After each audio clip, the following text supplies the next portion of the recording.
Hello everyone, welcome to Boot Chemistry. So in today's lecture, we are going to discuss some more importance of acids and base in our daily life. तो सबसे पहले हम शुरू करते हैं। अब तक हमने ये देख लिया है कि क्या क्या एसिड्स की प्रॉपर्टीज होती हैं and what are the properties of base. लेकिन अगर मैं आपसे ये पूछ लूँ, बताइए हाइड्रोक्लोरिक एसिड और नाइट्रिक एसिड या चलिए सल्फ्यूरिक एसिड लगा लेते हैं, इनमें से ज्यादा स्ट्रॉन्ग कौन सा है? हाइड्रोक्लोरिक एसिड है या फिर सल्फ्यूरिक एसिड है? या फिर मैं आपसे ये पूछ लूं, बताइए पोटेशियम हाइड्रोक्साइड या फिर सोडियम हाइड्रोक्साइड, इसमें से ज्यादा स्ट्रॉन्ग बेस कौन सा होगा? तो ब्रॉडली तो हमने क्लासिफिकेशन किया था एसिड का या फिर बेस का into weak and strong acid. That classification was based on the extent of dissociation। क्या बताया था हम लोगों ने कि अगर आपका गिवन एसिड वीक है तो वो कंप्लीटली डिसोसिएट नहीं होता, पार्शियल डिसोसिएट होगा। मतलब कि अगर आपने 100 मॉलिक्यूल्स लिए एसिड के तो वो टूट के सिर्फ मान लेते हैं 30 ही उसने एचाइन प्रोड्यूस किए, तो हम क्या बोल देंगे? वो वीक एसिड है। लेकिन अगर आपने 100 मॉलिक्यूल्स लिए किसी भी एसिड के और उसने 100 ही एचाइन प्रोड्यूस कर दी, तो हम क्या बोलते हैं? कंप्लीट डिसोसिएशन हो गया उस एसिड का। That is why it is a strong acid. जो मिनरल एसिड होते हैं वो सारे के सारे स्ट्रॉन्ग ही होते हैं। और हमें ये भी पता है कि हाइड्रोक्लोरिक एसिड हो या sulphuric acid, both are mineral acid, तो दोनों ही स्ट्रॉन्ग है। लेकिन अगर हमें इनको कंपेयर करना है कि इनमें से ज्यादा स्ट्रॉन्ग कौन सा है या फिर इन दोनों बेसिस में कंपेयर करना है, which one is more stronger, so how can we compare that? So how strong is an acid or a base? This is the question of the day कि हम किस तरीके से क्लासिफाई करें, किस तरीके से हम पता लगाएं कि आपका जो गिवन एसिड है वो स्ट्रॉन्ग है या वीक है।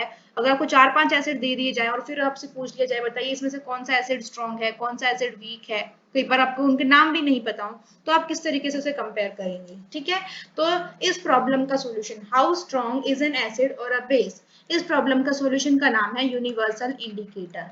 क्या होता है ये universal indicator? Universal indicator is nothing but a mixture of many indicators which give different color and thus helps us to measure the strength of a given acid or base। तो चलिए इसको हम लिख लेते हैं।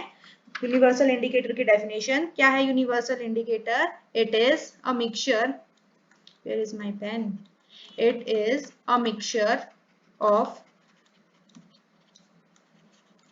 several indicators या several compounds लिख सकते हैं, several indicators that exhibit color change, that exhibit, this is T, color change over a pH value, that exhibit color change for different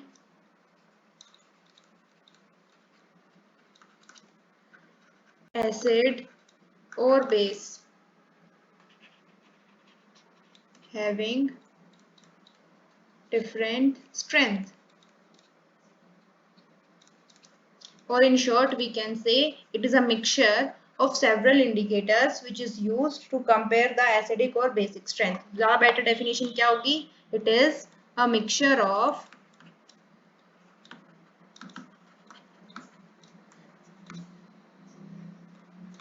several indicators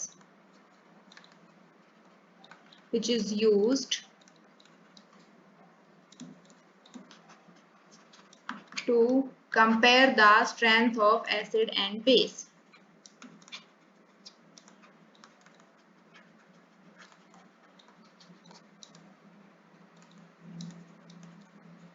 So this is universal indicator। चलिए हमें universal indicator का पता चल गया। इसमें बहुत सारे colours होते हैं यूनिवर्सल इंडिकेटर में, और आपके पास मान लीजिए मैंने आपको 3 टेस्ट ट्यूब्स दे दिए हैं। यहाँ पर इसको क्लियर कर देते हैं। अब लेट्स से आपको मैंने 3 टेस्ट ट्यूब्स दे दी, ठीक है। टेस्ट ट्यूब ए मैं नहीं बता रही हूँ कि इसके अंदर एसिड है या बेस है या कौन सा एसिड है और कौन सा बेस है, लेकिन तीनों के अंदर डिफरेंट डिफरेंट एसिड दे दिए जाएं और आपसे पूछ लिया जाए बताइए इसमें से कौन सा एसिड है या कौन सा बेस है, तो हम किस तरीके से बताएंगे? एक्चुअली में यूनिवर्सल इंडिकेटर के ऊपर क्या होता है, कलर्स होते हैं कि अगर रेड कलर आ गया तो फिर वो एसिड है, अगर ब्लू कलर आ गया डार्क ब्लू तो बेस है। अब अगर बेस है तो ब्लू आएगा, लेकिन ब्लू के अंदर भी काफी सारी शेड्स होती हैं। तो हमने क्या किया, तीनों यहाँ पर आप, एक के अंदर एसिड था, दूसरे के अंदर बेस था, मान लेते हैं एक के अंदर न्यूट्रल है, ठीक है। एक में एसिड हो गया, एक में बेस हो गया और एक न्यूट्रल मॉलिक्यूल प्रेजेंट है। अब आपने क्या किया, जो यूनिवर्सल इंडिकेटर है वो 2 फॉर्म में आता है, एक पेपर स्ट्रिप की फॉर्म में भी आता है और लिक्विड सॉल्यूशन की फॉर्म में भी आता है, तो आपको किसी भी फॉर्म में ले सकते हैं। मान लेते हैं हमारे पास लिक्विड सॉल्यूशन है, तो आप क्या करेंगे, आपने एक ड्रॉप डाली वहां पर या 2 ड्रॉप डाल देते, जैसे आपने ड्रॉप्स डाली तो आपका जो टेस्ट ट्यूब का कलर है वो चेंज हो जाएगा। मान लेते हैं अगर इसके अंदर रेड कलर आ गया तो फिर इसका मतलब वो एसिड है। अब एसिड की स्ट्रेंथ कैसे कंपेयर करते हैं वो भी हम डिस्कस करेंगे इसी लेक्चर में with the help of pH scale. तो पीएच स्केल क्या है, that we are going to discuss today only. अच्छा जी, अगर बेस है तो ब्लू कलर आएगा, लेकिन ब्लू के भी काफी सारे शेड्स हैं। अगर वो हम बोल रहे हैं यहाँ पर न्यूट्रल मॉलिक्यूल है तो यहाँ पे ग्रीन कलर की हो जाएगी। जो पूरी टेस्ट ट्यूब है ना ये ग्रीन कलर की हो जाएगी। जैसे आपने इसके अंदर 2 बूंद डाली यूनिवर्सल इंडिकेटर्स की तो पूरी की पूरी जो टेस्ट ट्यूब है ये ग्रीन कलर की हो जाएगी। ठीक है, बेस डाल रहे हैं तो आपकी जो पूरी की पूरी जो टेस्ट ट्यूब है वो कैसे हो जाएगी, ब्लू कलर की हो जाएगी। तो हम समझ जाएंगे जैसे ब्लू कलर आया हम समझ गए जो आपके टेस्ट ट्यूब में सोल्यूशन था दैट वाज अ बेस। और जब रेड कलर आया तो हमने क्या कंक्लूड किया कि दैट वाज एन एसिड। ठीक है, तो हम इस तरीके से इसको कंपेयर कर सकते हैं। अब बात करते हैं यहाँ पर पीएच की। अब मान लीजिए मैंने दोनों ही एसिड दे दिए, एक है एसिड 1 और एक है एसिड 2। अब 2 एसिड है, इनको कंपेयर करना है। अब दोनों ही एसिड है तो आप यहाँ पर रेड या ब्लू या ग्रीन कलर से तो कर ही नहीं सकते, क्योंकि दोनों ही केस में रेड आना चाहिए आपके अकॉर्डिंग। तो इसमें यहाँ पर आ जाती है इंपॉर्टेंस पीएच स्केल की। तो पीएच स्केल होता क्या है, ये हमें ये बताएगा कौन सा एसिड कितने नंबर ऑफ एच आयन देगा। जो एसिड ज्यादा नंबर ऑफ एच आयन देगा, ज्यादा आयनाइज होगा, वो उतना ही ज्यादा स्ट्रॉन्ग हो जाएगा। तो पीएच स्केल हमें क्या बताता है, ये कंपेयर करके बताएगा कि जिसके अंदर ज्यादा एच आयन प्रोड्यूस होंगे डिसोसिएशन के बाद उसकी पीएच वैल्यू कम हो जाती है। तो पीएच वैल्यू और एसिडिक स्ट्रेंथ में क्या रिलेशन हो गया, pH is inversely proportional to acidic strength. जो जितना ज्यादा अच्छा एसिड उसकी पीएच वैल्यू उतनी ही कम। बट पीएच वैल्यू होती क्या है, पीएच की फुल फॉर्म होती है potence concentration of hydronium ion. तो एक्चुअल में ये हमें क्या बताता है, ये हमें हाइड्रोनियम आयन की कंसंट्रेशन के बारे में बताता है, कंपेयर करके कि किसके अंदर हाइड्रोजन आयन ज्यादा बन रहे हैं, किसके अंदर हाइड्रोनियम आयन कम बन रहे हैं। Okay, so let's discuss this pH scale. A scale for measuring hydrogen ion concentration in a solution, उसको हम क्या बोलते हैं, pH scale बोलते हैं। ठीक है, this is the definition हो गई pH scale की। इसके अंदर P stands for potenge। potenge एक जर्मन वर्ड है जिसका मतलब होता है पावर। ठीक है, pH scale जो है जैसे कि आप नॉर्मल स्केल यूज करते हैं, ऐसे एक pH scale होता है जिसके अंदर काउंटिंग होती है 0 से लेकर के 14 तक। 0 1 2 3 4 ऐसे करके 14 तक काउंटिंग होती है। 7 आ गया बीच में और फिर 8 9 10 11 12 13 इस तरीके से होगी। ठीक है, तो अब यहाँ पर जो 7 पीएच होती है उसको हम न्यूट्रल मानते हैं। अगर यहाँ पर 0 से 7 के बीच में है तो उसको हम एसिड बोलते हैं, और 7 से ज्यादा है तो इसका मतलब बेस है। तो ये वैल्यूज हैं पूरे स्केल के ऊपर कि अब क्या किया जाएगा पीएच के अंदर। पीएच का एक पेपर होता है उसको डिप करके देख सकते हैं, वहां पे डिफरेंट डिफरेंट कलर शो किए जाते हैं। तो on pH scale we can measure pH from 0 to 14, right. अब यहाँ पे अगर किसी की पीएच 0 आ गई, इधर है कोई, तो इसका मतलब क्या है, बहुत ही स्ट्रॉन्ग एसिड है। अगर किसी की पीएच 14 आ गई इसका मतलब वो क्या है, बहुत ही स्ट्रॉन्ग बेस है। अगर किसी की पीएच 7 आ गई तो 7 का मतलब क्या हो गया, जो आपका गिवन सॉल्यूशन है वो न्यूट्रल है। ठीक है, so on the pH scale we can measure pH from 0 to 14. pH should be thought of simply as a number which indicates the acidic or basic nature of a solution. Higher the hydronium ion concentration, lower is the pH value. मैंने आपको अभी अभी बताया था कि pH scale और acidic strength में inverse का relation है, मतलब जितनी ज्यादा H ion प्रोड्यूस करेगा उसकी pH वैल्यू उतनी ही कम। तो अगर आपके पास मैं बोल रही हूँ भाई 2 टेस्ट ट्यूब दे रखी है, यहाँ पे मैंने आपको टेस्ट ट्यूब 1 और टेस्ट ट्यूब 2, इसकी पीएच मैंने बोली, इसकी हमने पीएच निकाली वो आई 1, दूसरी टेस्ट ट्यूब की पीएच आई 2, और आपसे पूछ लिया जाए बताइए इसमें कौन सा स्ट्रॉन्ग एसिड है, तो जिसकी पीएच वैल्यू कम है that will be stronger acid. तो ये टेस्ट ट्यूब 1 है इसका जो एसिड है दैट विल बी स्ट्रॉन्गर। तो इस तरीके से with the help of this pH scale we can compare the strength of given acids or bases as well. ठीक है, pH of a neutral solution is 7 और वैल्यू अगर 7 से कम हो गई तो वो एसिडिक होता है, अगर 7 से ज्यादा है 14 के बीच में है तो वो बेसिक होता है सॉल्यूशन। ओके, तो अब दिखा देते हैं आपको पीएच स्केल कुछ इस तरीके से होता है। आप देख सकते हैं इसके अंदर कलर्स भी नजर आ रहे हैं आप लोगों को। तो ब्लू के अंदर भी काफी सारी शेड्स एकदम, ये देखिए बिल्कुल डार्क ब्लू है, यहाँ पर ग्रीनिश है, ठीक है, फिर येलोइश, ऑरेंज और बिल्कुल डार्क रेड। जब डार्क रेड अगर कलर आ गया इसका मतलब जो आपने सॉल्यूशन लिया है दैट इज हाईली एसिडिक और उसकी पीएच क्या हो गई, 0 हो गई। अगर डार्क ब्लू आ रहा है इसका मतलब that solution is highly basic.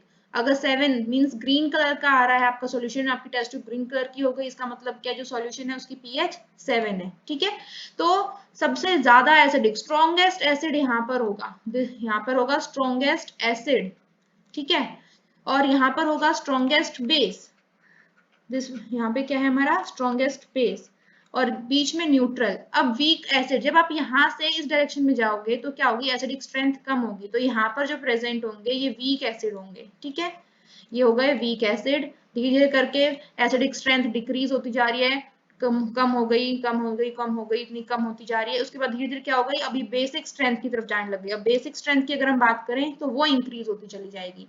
तो यहाँ पर हम जाएंगे फ्रॉम लेफ्ट टू राइट, तो यहाँ पे पहले शुरुआत में आएंगे वीक बेस, और उसके बाद क्या हो जाएगा, फिर आ जाएंगे यहाँ पर ब्लू, डार्क ब्लू शेड आ जाते हैं। क्या हो गया ये एरिया, क्या बताता है हमें, स्ट्रॉन्ग बेस रीजन को बताता है। तो फॉर एग्जांपल गैस्ट्रिक जूस, जो हमारे स्टमक के अंदर प्रेजेंट होता है गैस्ट्रिक जूस, इसमें हाइड्रोक्लोरिक एसिड होता है मेन कंपोनेंट, तो उसकी पीएच होती है 1.2 के अराउंड। इसका मतलब हाईली एसिडिक होता है। देखिए ऑरेंज रेडिश रेंज के अंदर आ रहा है, 1.2 कुछ इधर आएगा इस पॉइंट के ऊपर। ओके, लेमन जूस खट्टा होता है लेकिन गैस्ट्रिक जूस जितना स्ट्रॉन्ग नहीं होता है, तो उसकी वैल्यू पीएच वैल्यू कितनी है, 2.2 है, तो ऑरेंज रेंज के अंदर आ रहे हैं। Still it is a strong acid. अगर हम हमारे ब्लड की बात करते हैं तो वैल्यू है 7.4, तो न्यूट्रल सी होती है पीएच। प्योर वाटर है, उसकी पीएच भी 7.4 ही होती है। मिल्क ऑफ मैग्नीशिया, जो डाइजीन वगैरह होती है जिसके अंदर मैग्नीशियम हाइड्रोक्साइड को ही बोलते हैं हम मिल्क ऑफ मैग्नीशिया। ठीक है, तो milk of magnesia it is weekly basis, ज्यादा स्ट्रॉन्ग बेस लेंगे तो वो भी हमारे लिए बहुत ही हार्मफुल होगा। तो हमारी जो मेडिसिन होती है उसके अंदर वीक बेसिस ही यूज होते हैं, जो जैसे डाइजीन हो जाती है जिसको हम as a antacid use करते हैं, तो किसी की एसिडिटी बढ़ जाती है तो डाइजीन यूज की जाती है, तो उसके अंदर क्या होता है, मिल्क ऑफ मैग्नीशिया होता है which is a weak base.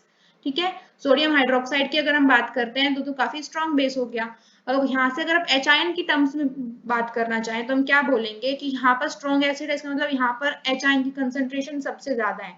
तो we can say as we go from right to left, इधर इस साइड हम जा रहे हैं तो एच आयन की कंसेंट्रेशन बढ़ रही है, इस पॉइंट पर आते आते एच आयन सबसे ज्यादा हो गया। लेकिन इस अगर इससे उल्टी डायरेक्शन में जाएंगे तो यहाँ पर क्या हो जा रहा है, यहाँ पर एच आयन की कंसेंट्रेशन डिक्रीज होती जा रही है। अब OH नेगेटिव आयन की टर्म्स में पूछ लिया जाए तो आप क्या बोलेंगे, इस पॉइंट के ऊपर सबसे ज्यादा स्ट्रॉन्ग बेस है, तो as we go from left to right तो OH नेगेटिव आयन की कंसेंट्रेशन तो बढ़े जा रही है। देखिए जो ग्राफ आपको दिख रहा है यहाँ से इस तरीके से जा रहा है, इसका मतलब क्या है, ये OH आयन की कंसेंट्रेशन को दिखा रहा है कि as we go from left to right OH negative ion की जो कंसेंट्रेशन है वो बढ़ रही है, इसका मतलब जो बेसिक पावर है वो बढ़ रही है। ठीक है, और जब हम जा रहे हैं फ्रॉम राइट टू लेफ्ट तो ये जो आपको ब्लू कलर का जो रीजन शो कर रहे हैं यहाँ पर, ये बता रहा है कि एच आयन की कंसेंट्रेशन डिक्रीज होती जा रही है, तो एसिडिक स्ट्रेंथ सबसे ज्यादा इस पॉइंट के ऊपर होगी। ठीक है, चलिए ये बात हो गई हमारे पीएच स्केल की। अब यहाँ पर आप कुछ कॉमन कंपाउंड्स से कंपेयर कर सकते हैं। पूरे ब्लू की शेड्स तो देखिए कितनी डिफरेंट शेड्स हैं यहाँ पर पीएच पेपर के अंदर होती है, 0 से लेकर के 14 तक का स्केल है पूरा। यहाँ पर आप देखिए जो बैटरी एसिड, सल्फ्यूरिक एसिड होता है बैटरी एसिड, तो उसकी रेंज देखिए बहुत ही हाईली एसिडिक है, इसलिए सबसे ऊपर लिखा गया है, उसका रेड कलर का है। लेमन जूस है, वो भी कम तो नहीं होता, 2.2 होती है उसकी भी एसिडिक स्ट्रेंथ अगर हम पीएच वैल्यू की बात करें तो। ऑरेंज जूस लेमन जूस के कंपैरिजन में लेस एसिडिक होता है, इसीलिए यहाँ पर इसकी जो हम बोलेंगे रेड का शेड थोड़ा सा लोअर हो गया। ब्लैक कॉफी भी एसिडिक होती है। धीरे मिल्क जो होता है, मिल्क भी क्वाइट एसिडिक होता है। क्यों होता है milk acidic, due to presence of lactic acid, तो एसिड है ना यहाँ पे, इस वजह से क्या होगा, मिल्क भी थोड़ा सा एसिडिक रेंज में आएगा लेकिन वीकली एसिडिक रेंज में आएगा। जो रेड वाले हैं ये क्या है, स्ट्रॉन्ग एसिड है, और यहाँ पे जो येलो ऑरेंज वाले हैं क्या है, वीक एसिड है। तो वीक एसिड को तो हम यूज कर सकते हैं, इनफेक्ट करते हैं, है ना, स्ट्रॉन्ग एसिड को हम नॉर्मली अवॉइड करते हैं। चलिए सी वाटर है, वो थोड़ा सा बेसिक साइड में चला जाएगा। प्योर वाटर है, that will be exactly neutral pH का होता है। मिल्क भी ज्यादा हम बोल सकते हैं एग्जैक्ट 7 नहीं होता, 7 से थोड़ा सा कम होता है, 6.8, इसीलिए मैंने उसको बोल दिया स्लाइटली एसिडिक होता है due to presence of lactic acid. अच्छा बेकिंग पाउडर या बेकिंग सोडा है, वो वीकली बेसिक है, लोग सोडा पीते हैं आपने सुना होगा, तो ये क्या है, वीकली बेसिक। जेठालाल बहुत पीता है सोडा शॉप के ऊपर ना, तो this is weekly basic. Milk of magnesia जो डाइजीन में यूज करते हैं, it is also weekly basic. Ammonia solution हो गया। अब इसके अलावा जो साबुन होती हैं उसके अंदर सोडियम हाइड्रोक्साइड हो गया, पोटेशियम हाइड्रोक्साइड हो गया, तो जितनी भी ड्राई क्लीनिंग में यूज हो रहे हैं सारे के सारे क्या है, स्ट्रॉन्ग बेसिस है। सिंपली सिर्फ बेस नहीं लिखना है, क्या लिखेंगे हम, ये स्ट्रॉन्ग बेसिस है, ठीक है। तो इनकी पीएच वैल्यू क्या है 14। तो यहाँ से पूरा हमने कंक्लूड कर लिया है यहाँ पे कि 7 है न्यूट्रल। अगर 7 से आगे जाएंगे 14 की तरफ तो वहां पर उसका बेसिक नेचर बढ़ेगा, इंक्रीजिंग एल्कलाइनिटी। और अगर आप 7 से नीचे जाएंगे, पीछे जा रहे हैं टुवर्ड्स 0, तो वहां पर उसका एसिडिक नेचर बढ़ेगा, तो increasing acidity. That's all for today. Thank